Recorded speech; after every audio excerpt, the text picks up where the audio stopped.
બંગાળની ખાડીની અંદર એક સાયક્લોનિક સર્ક્યુલેશન સર્જાયું છે, જે આવનારા દિવસની અંદર વધુ મજબૂત થશે અને જેને કારણે 16 ઓગસ્ટથી લઈ અને 22 ઓગસ્ટ 2025 દરમિયાન ગુજરાત રાજ્યની અંદર સાર્વત્રિક વરસાદ જોવા મળશે અને અમુક વિસ્તારોની અંદર ભારેથી અતિભારે વરસાદનું પણ અનુમાન છે. આમ જોવા જઈએ તો છેલ્લા 2-3 દિવસથી બંગાળની ખાડીની અંદર એક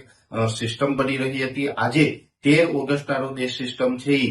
ડેવલપ થઈ ગઈ છે અને અત્યારે એ સિસ્ટમની મૂવમેન્ટ પણ ચાલુ થઈ ગઈ છે. સામાન્ય રીતે અત્યારે જે સિસ્ટમ જોવા જઈએ તો બંગાળની ખાડીમાંથી એ સિસ્ટમ મૂવમેન્ટ કરી અને ઉત્તર પશ્ચિમ દિશા તરફ ગતિ કરી રહી છે અને અત્યારે એ સિસ્ટમનું લોકેશન જે આવી રહ્યું છે તે વિજયવાડા અને વિશાખાપટ્ટનમની વચ્ચે એ સિસ્ટમ છે એ સક્રિય છે અને અત્યારે ધીમે ધીમે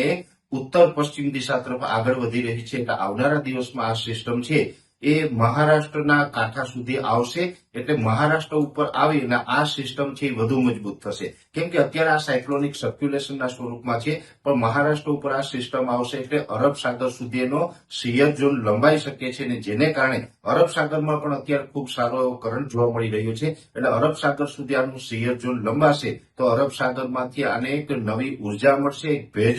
મળશે ને જેને કારણે આ સાયક્લોનિક સર્ક્યુલેશન છે એ વધુ મજબૂત થઈ અને લો પ્રેશરમાં પરિવર્તિત થાય તેવી શક્યતાઓ છે. એટલે આ સિસ્ટમ છે એ આવનારા સમયમાં ગુજરાત ઉપર અસર કરવાની છે અને જેને કારણે 16 ઓગસ્ટથી લઈ અને 22 ઓગસ્ટ દરમિયાન રાજ્યની અંદર સાર્વત્રિક વરસાદો જોવા મળશે. એટલે કહી શકાય કે ગુજરાતની અંદર 80 થી 90% વિસ્તારોની અંદર સારા વરસાદોનું અનુમાન છે